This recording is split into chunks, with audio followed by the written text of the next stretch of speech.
안녕하십니까. 신안군청 세계유산과 고경남입니다. 오늘은 신안군에서 번식과 활동하는 바다새의 국제적인 중요성을 여러분과 함께 알아보겠습니다. 전 세계에는 만여 종의 새들이 있습니다. 그 중에서도 각 대륙별로 이동하는 9개의 철새 이동 경로 중 우리나라는 주로 동아시아 대양조 철새 이동 경로입니다. 그 중에 가장 최남단에 위치하는 신안군의 물새에 대해서, 특히 이 바다새에 대해서 알아보겠습니다.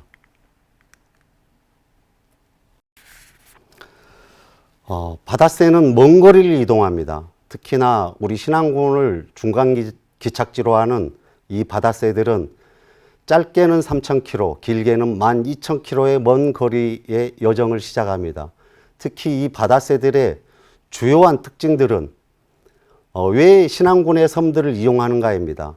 이들 중 전 세계적으로 바다새로 알려진 종은 350종입니다. 우리나라에는 38종의 바다새가 보고되어 있고, 우리가 잘 알고 있는 새우깡을 좋아하는 갈매기에서부터 이름도 생소한 섬새, 바다제비, 바다새오리 등도 있습니다. 이들이 왜 외딴 무인도를 이용하는지 지금부터 알아보겠습니다. 첫 번째는 먹이입니다. 번식지와 둥지를 이용하는데, 우리들도 조사 연구하는데 매우 어려움이 있는 절벽 이런 데를 이용합니다. 국내에서는 우리 신안군의 구굴도, 제주도의 사수도, 통영의 홍도, 울릉군의 독도가 있겠습니다.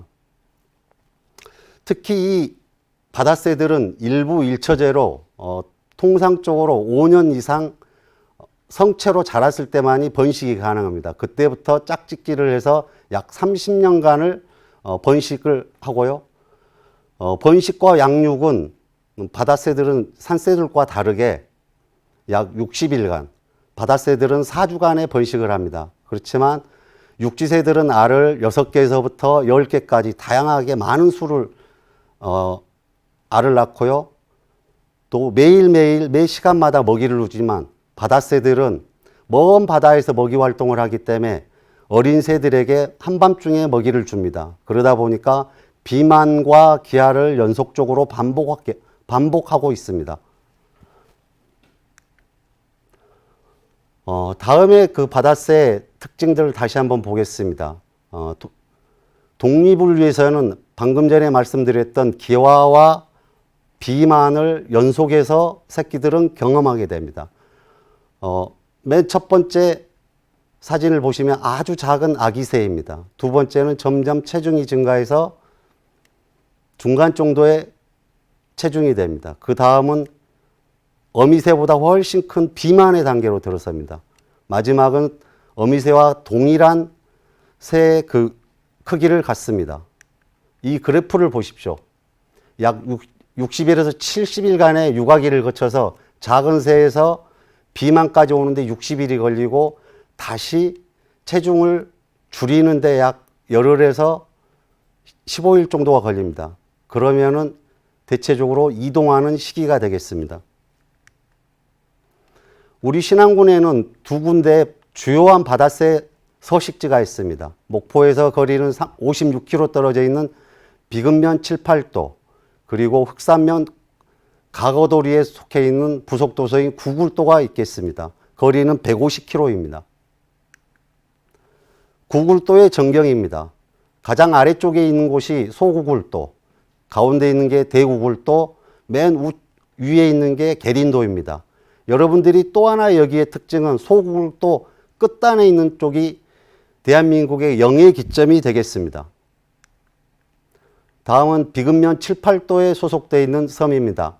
이 섬은 1996년까지 유인등대로 운영되다가 96년 이후 무인등대로 운영되는 7, 8도인데요.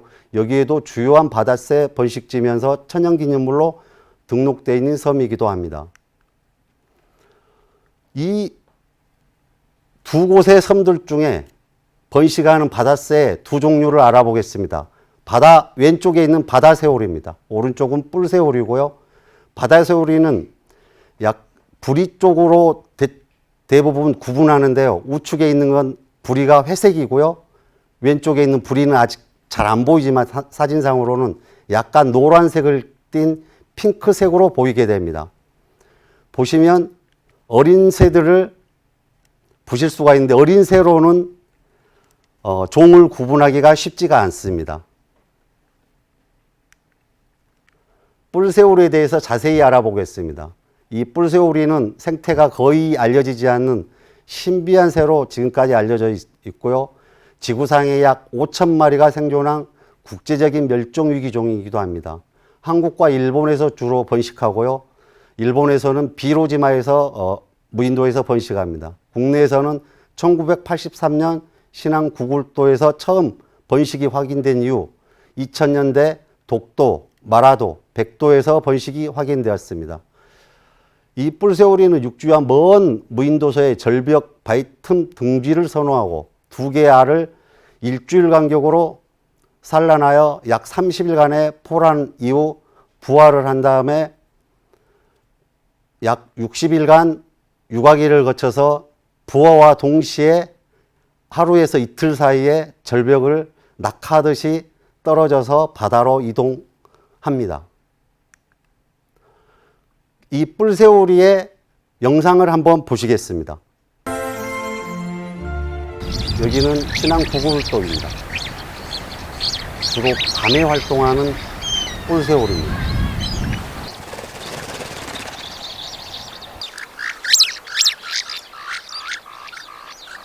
포란을 두 개의 알을 암수가 그대로 포란을 하고요. 포란이 끝난 이후 알에서 부화한 새끼 뿔새오리입니다. 지금 어미가 계속 새끼들을 유인하는, 이소 직전에 유인하는 소리를 계속 내고 있습니다. 점점 절벽으로 지금 이동하고 있습니다. 두 마리의 새끼가 풀숲을 거치고 땅가시의 어려운 난코스를 지금 통과하고 있습니다.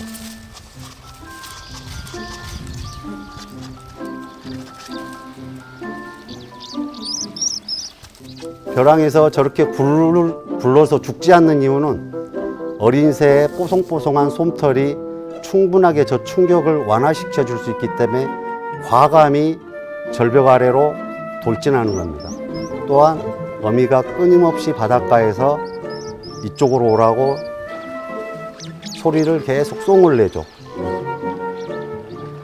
어미는 간절하게 새끼를 불러내는 겁니다. 지체하면 포식자로부터 죽음을 맞이할 수 있기 때문입니다. 이 영상은 전 세계적으로 일본과 우리나라에서만 지금 볼 수 있는 현상입니다.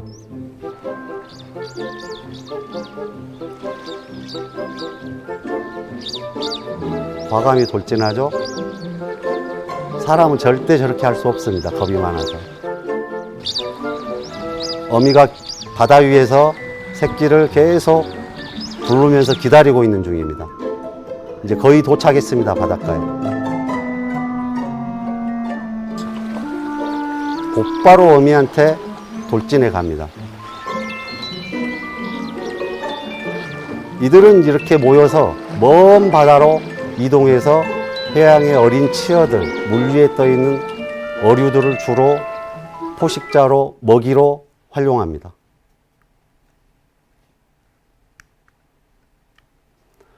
다음은 바다제비와 숨새입니다.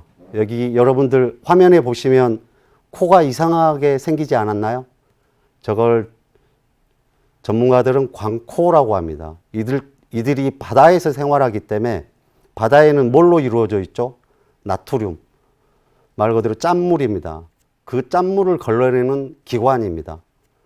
새끼도 똑같이 그 기관을 가지고 있고 어미도 가지고 있습니다. 바다제비는 주로 5월에서 10월까지 이 구굴도와 7, 8도를 방문해서 번식을 합니다. 마찬가지로 숨새도 마찬가지인데요. 우리나라의 바다제비는 약 한 종이 오고 숨새는 4종이 번식을 합니다. 바다제비에 대해서 자세히 알아보겠습니다. 주로 한국, 대만, 일본, 먼 무인도에서 번식합니다. 5월에서 10월까지 여름 철새이고요. 둥지는 밀사초 뿌리 아래에 굴을 파고 번식을 합니다. 이 녀석들은 주로 한 개의 알을 산란하며 암수가 교대로 약 40일간 포란을 합니다. 어미는 밤에만 주로 먹이 활동을 해서 어린 새끼들을 양육하고요. 부화한 새끼는 약 두 달간 둥지에서 머물며 성장을 합니다. 이 바다제비는 전 세계에 13만 쌍이 있다고 합니다. 그중 구굴도에 10만 쌍, 7, 8도에 1만 쌍이 존재합니다. 우리 신안군 이 두 섬에서 이들이 사라진다면 국제적으로 멸종될 수 있는 새이기도 합니다. 신안 구굴도에 10만 쌍, 신안 7, 8도에 1만 쌍이 번식합니다. 앞에 보이시는 섬이 경사도가 거의 45도에 이릅니다. 주요한 번식지는 녹색으로 보이는 저 공간입니다.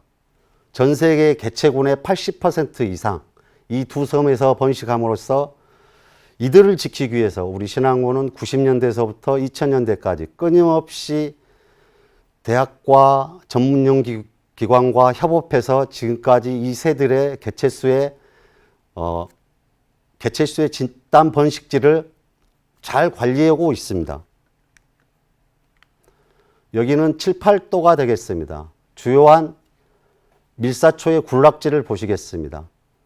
맨 위에는 밀사초가 전체적으로 지금 퍼져 있는 상태고요. 아래쪽은 전문 기관과 신안군과 대학들이 협업해서 방영구를 떠서 이들의 번식 개체군의 밀도를 조사하는 겁니다. 1m 곱하기 1m에 약 2개에서 5개의 둥지가 있는 것을 맨 오른쪽 하단에 저 표시줄을 보시고 확인할 수 있습니다.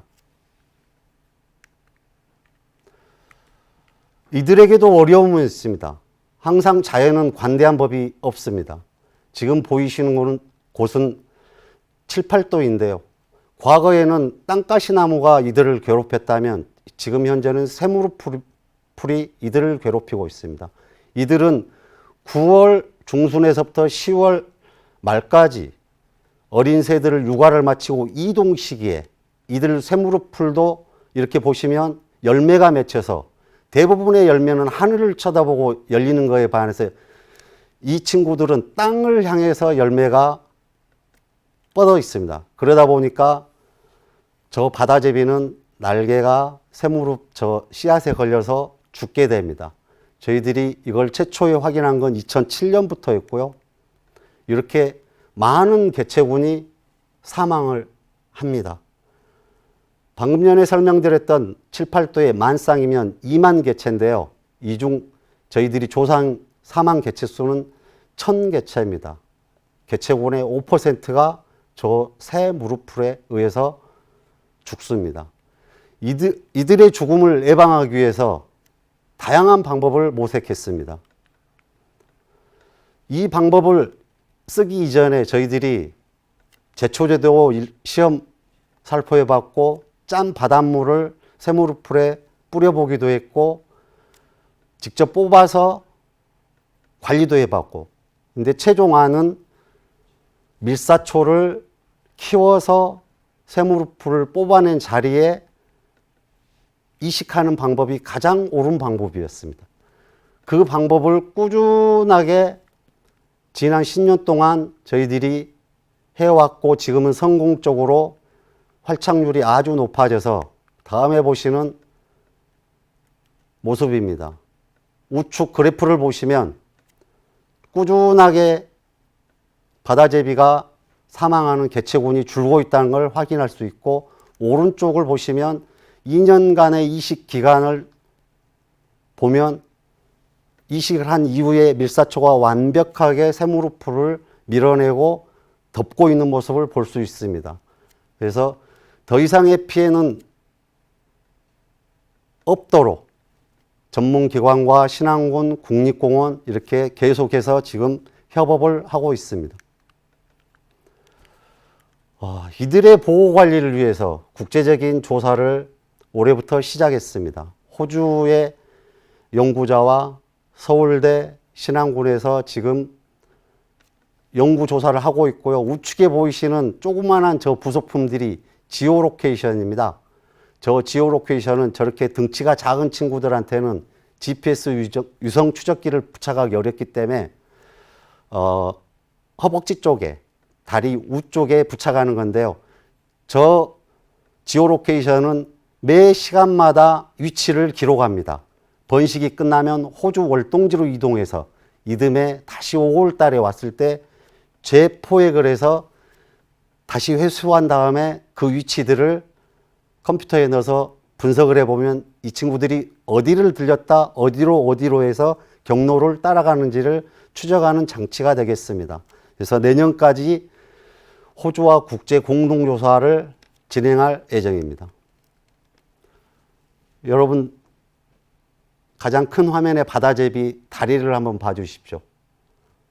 물갈퀴가 없습니다. 저 물갈퀴가 왜 없을까요? 바다의 오염 때문입니다. 낚싯줄에 아니면 그물에 걸려서 저 친구의 다리가 절단됐을 겁니다. 저 친구의 특징은 높이 공중으로 날아서 이동하는 게 아니고 바다 수면의 1m에서 2m 위로 스치듯이 나르면서 먹이 활동을 하다가 먹이가 있으면 바다에 주저앉아서 먹이 활동을 하는데요. 저렇게 최근 포획에서 확인해 보니 물갈퀴가 없는 성체를 확인하게 됐습니다. 몸 상태는 매우 건강해서 너무 염려하지 않으셔도 됩니다. 다음은 지난 저희들이 너무 즐거운 부분인데요. 우측에 보시면 영국에서 퍼핀이라고요. 굉장히 아름다운 그 오리 종류인데요. 부리가 굉장히 아름답습니다. 저렇게 32년 전에 가락지를 달았는데 다시 재포획돼서 저 연구자가 엄청 즐거워하는 장면인데요. 왼쪽에는 우리 신안군 이경규 학예사인데요. 2007년도에 달았던 가락지를 부착한 바다제비를 재포획하게 됐습니다. 15년 만입니다. 항상 우리는 이렇게 새로운 만남, 또 우리가 직접 가락지를 달았던 친구를 만나면 어느 누구보다 즐거워합니다. 저 외국인과 우리 연구자의 얼굴을 한번 비교해 보십시오. 얼마나 행복한 표정이겠는가. 바다제비의 짧은 영상을 한번 보시겠습니다. 저 영상은 굴에 들어가 있는 것을 촬영하기 어려워서 일부 앞쪽을 개방했다 다시 촬영이 끝나면 그대로 복원을 합니다. 그래서 너무 염려하지 않으셔도 되고요. 보시면은 물갈퀴를 한번 봐보십시오. 다리. 전부 저 녀석들은 물갈퀴가 달려 있고요. 위에 코, 바닷물을 뱉어내는 광코가 있습니다. 다음으로는 먼 바다에만 이렇게 서식지가 있는 게 아닙니다. 우리 도시와 가까운 목포에서 10km 거리에 있는 불무기도에도 바다새들이 서식하고 있습니다. 우리 신안군은 1000개가 넘는 도서 중 약 500여 개의 도서에서 바다새들이 번식을 합니다. 그 중에서 가장 가까운 무인도서에서 번식하는 번식지로 삼고 있는 불무기도를 소개하겠습니다. 불무기도의 정경사지입니다. 주로 번식하는 새는 괭이갈매기입니다. 괭이갈매기는 왼쪽 제일 끝쪽에서 하고요. 갯바위 쪽에서는 검은머리 물대새들이 주로 번식하고 있고 여기에는 젖새, 노랑부리 백로, 바다집박구리, 매들이 번식합니다. 괭이갈매기의 군무를 보시겠습니다. 이 불무기도는 최근 5년 동안 이 친구들이 번식을 시작했습니다. 왜 번식을 시작했을까요?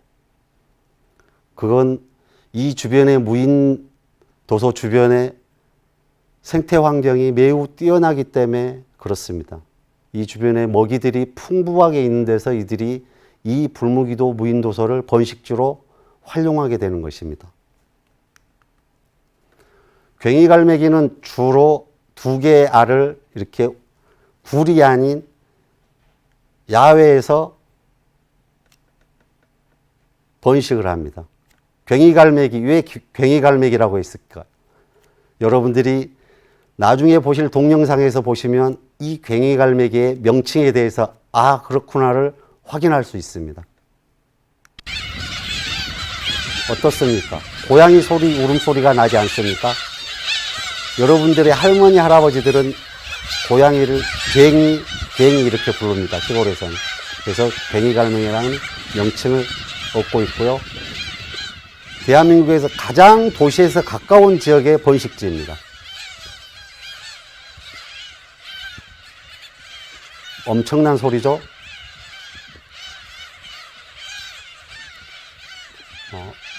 다음으로 또 설명을 드리겠습니다. 이 불무기도에서는 검은머리 물대새인 멸종위 2급이 번식하고 있고요. 아래쪽은 새끼입니다. 여러분 바위하고 구분되시나요? 저희들도 저 새끼를 포획하는 데는 매우 어려움이 있습니다. 거의 바위와 구분되지 않기 때문입니다. 다음은 멸종위기 1급인 노랑부리 백로입니다. 노랑부리 백로는 황해 내에서 번식하고 월동하는 황해의 특산종입니다. 마찬가지로 젖새도 강화도에서부터 신안까지 번식을 합니다. 세세한 무인도를 설명하면 저들의 번식에 위험이 될까봐 모든 번식지는 설명할 수 없지만 저새도 번식은 주로 서해안에서 하고요. 그리고 황해 내에 주로 활동을 합니다. 월동과 번식을 황해 내에서만 하는 황해 특산종입니다. 그리고 여러분들 주변에서 흔히 볼 수 있는 흰뺨 검둥오리입니다. 이 친구는 알을 10개에서 20개까지 납니다. 매우 다양한 무인도서에서 많은 개체수들이 번식하고 있고요. 다양한 개체군을 볼 수 있습니다. 다음 사진을 보시죠.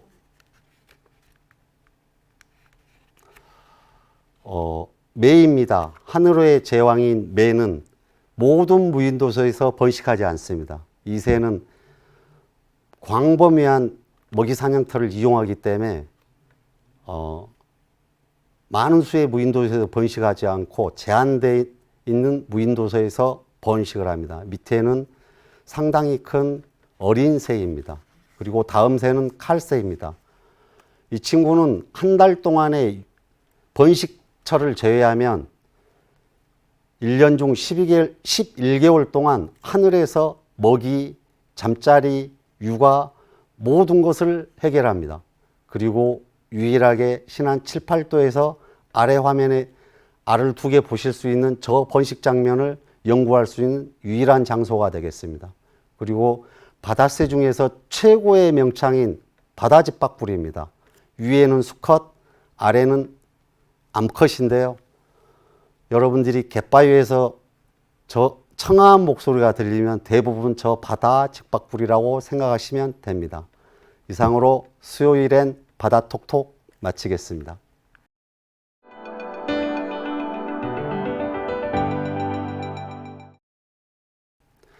수요일엔 바다톡톡 첫 번째 질문입니다. 가장 많이 받는 질문인데요. 신안군이 바다새들의 집단 번식지가 많은 이유는 무엇인가요? 입니다. 신안군은 수많은 갯벌, 수심이 낮은 연안, 그리고 수심이 아주 깊은 먼 바다를 모두 포괄하고 있습니다. 이들에서 많은 어류들이 서식하고 있다 보니까 바다새들의 주요한 먹이원이 공급되고 있습니다. 그래서 이들 바다새들은 이 많은 먹이원을 기점으로 해서 수많은 무인도서에서 번식하게 되고 약 500여 개의 무인도서에서 번식하는 이유이기도 합니다. 두 번째 질문도 많은 사람들로부터 받는 질문입니다. 오늘 소개해 준 바다새들의 번식 이후에 어디로 이동하나요? 입니다. 바다새오리와 뿔새오리는 육아를 마치고 주로 태평양 쪽으로 이동한다는 정보가 있습니다. 그렇지만 아직 이들의 월동지는 최종적으로 확인되지 않고 있습니다. 또한 바다제비와 슴새는 주로 호주나 뉴질랜드로 이동하는 것을 확인할 수 있습니다. 이 섬세의 이동 위치 추적기를 부착해서 이들의 경로를 확인한 결과 호주로 주로 이동하는 것을 확인할 수가 있습니다. 이들은 대체적으로 약 3,000km, 왕복 6,000km 정도의 이동 거리로 매해년 신안군을 방문하고 있습니다.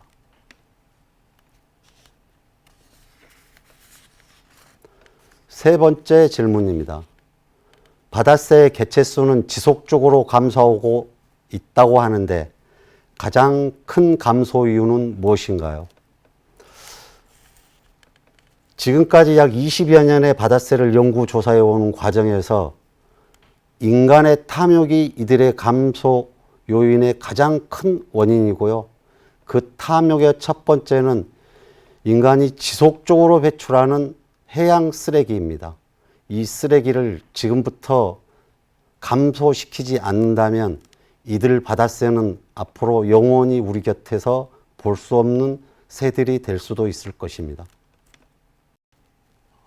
우리는 왜 바다를 지켜야 하는가는 구호로 수없이 외쳐왔습니다.